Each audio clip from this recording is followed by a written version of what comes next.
What is going on, YouTube? Tom here, and I'm about to head over to the dealer because I mentioned in the video last week my car is due for its first oil change.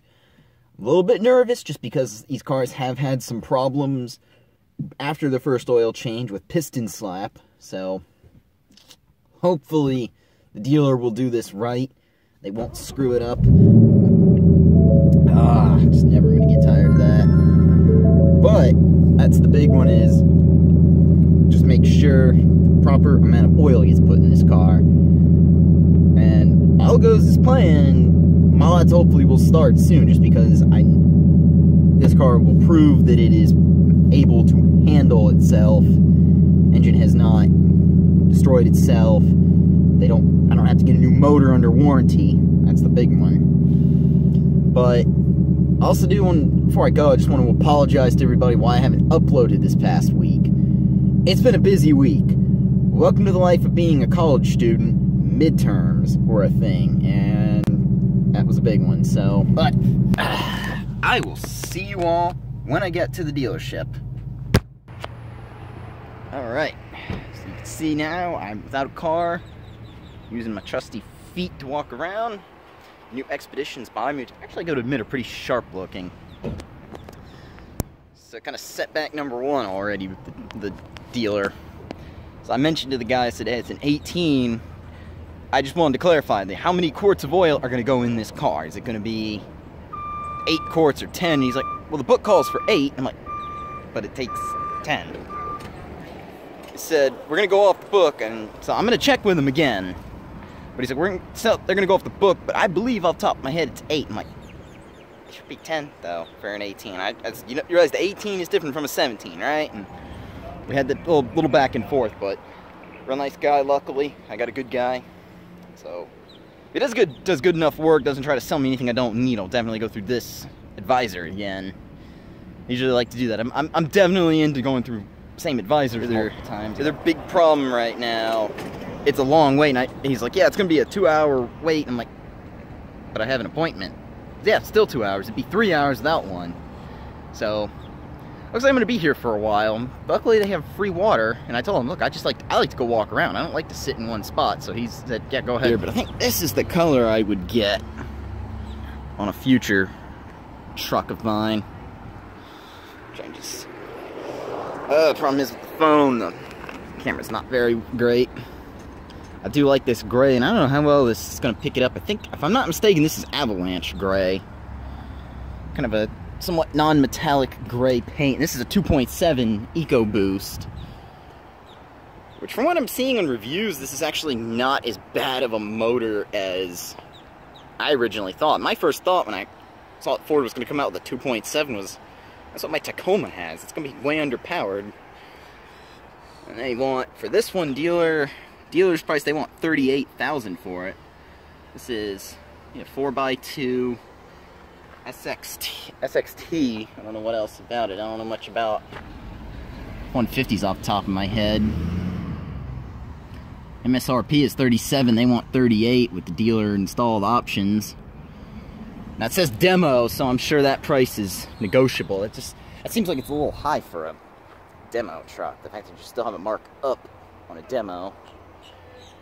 Well, if I'm going to find one with a Coyote in it. This one's another XLT. That's probably what I would get. It's another 2.7.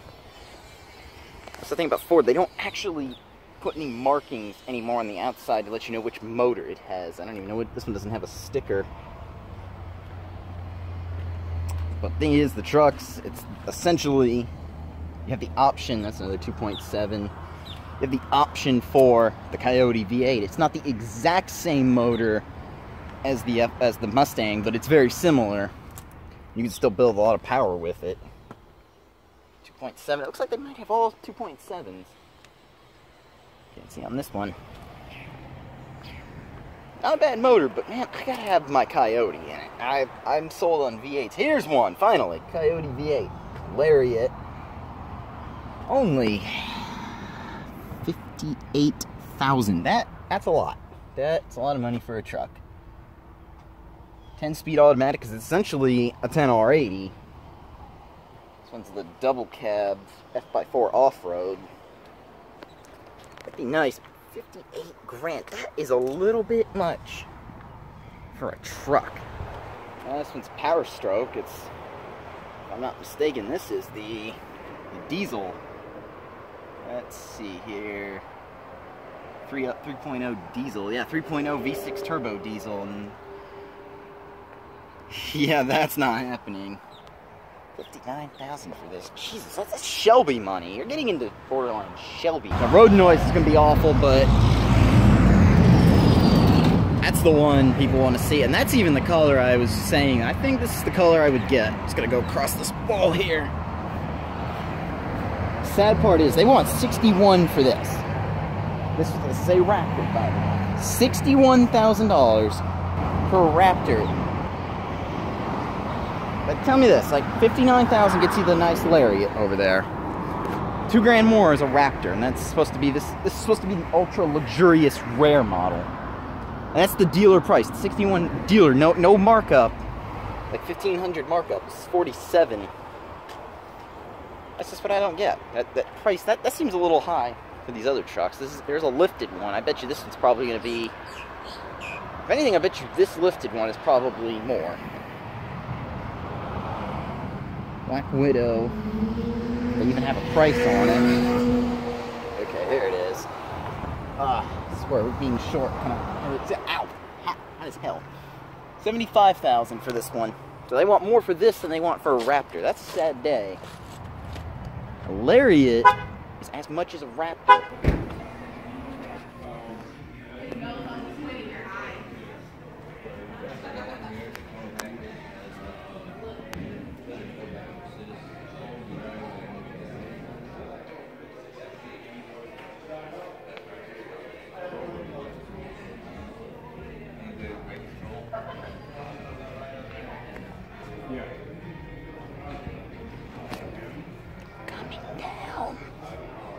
Slowly. Guys, here it is. This is the F-150 I've been looking for. This is the gem.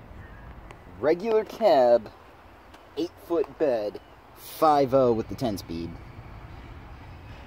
Only 33,000. That's roughly the same price as like a Camry.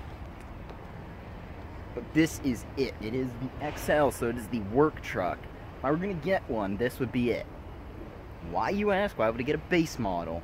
I build it. Because you could do something like good Whipple, Roush, etc. A lot of different superchargers would fit on here, because it is the 5.0. It is the Coyote 5.0. And I build this thing into a nice sleeper. Or maybe maybe I'd probably go the sleeper route first. Put all the money building it, the drivetrain. Then once I got it nice and quick, then I would worry about appearance. But you got the black bumpers. They might not look like much, but this is it. This is a bargain, because the other 5.0s out there, 50-something thousand. This is only 30,000. It looks rough. The thing about it is, I could drive this, I could park it, and everyone would think it was just a work truck. You wouldn't have to worry about it. But appearances would be deceiving. So this is it. If I were going to get an F-150 today, this is the one. I want this truck now. Unfortunately, it would drink gas, even compared to my Tacoma, which already is pretty inefficient. This truck is rated at 16 city, 20 highway, so right about the same as my Tacoma. It'll probably get worse than that, because my daily commute is all stop and go, and it's actually mostly stop. Man, this gem is it, and the fact is, it even has the column shifter, which on the F-150 now, if you pay extra, you get a floor mount shifter, and the column shifter is amazing, in my opinion. I always liked it better. 8-foot bed, so you never have to worry about hauling things again. The only problem with this is, I've been saying that if I get another truck, I think I want to get a 4-door, so I could actually be somewhat practical. Just trying to get back out of everybody's way over here. So, car was ready, and the salesman was there, and I made sure, or not salesman, but the mechanic, and I made sure to tell the advisor, I'm pretty sure it takes 10, when we're done, let's check the dipstick. The mechanic came out and was giving me all this, well, it all depends on build date this, build date that. It's all about build date. And I said, let's check it, let's just make sure. So we got the keys, open up the hood. It should be 8. We put 8 in it. He pulls out the dipstick, says it should be 8, flips it over. Oh yeah, you're right. that situation has been avoided. My car will not have piston slap, I hope. So, I just pulled it back in. They're about to go put another quart of oil in it. Whew! Avoided that one. It was that they were adamant that I was wrong, and I said, no, I remember it. It takes diligence.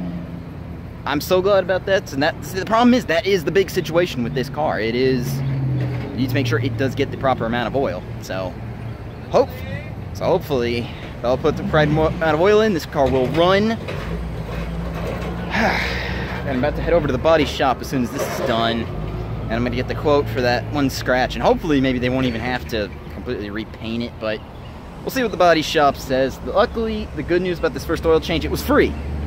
That was something I was expecting to get paint arm in the leg for. But no, it turns out it is, in fact, free oil change. I just didn't know it was free, so it's good on that one. So that means the car cost me less money. Less money into this car.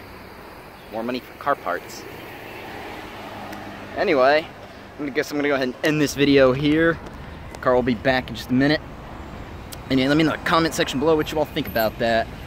So, let me know which car parts you want to see with this free oil change. I think I'm definitely going to get a catch can for it. That's coming pretty soon. That's something everyone said I should be doing. So, the money I just saved in this oil change, that's probably going to happen.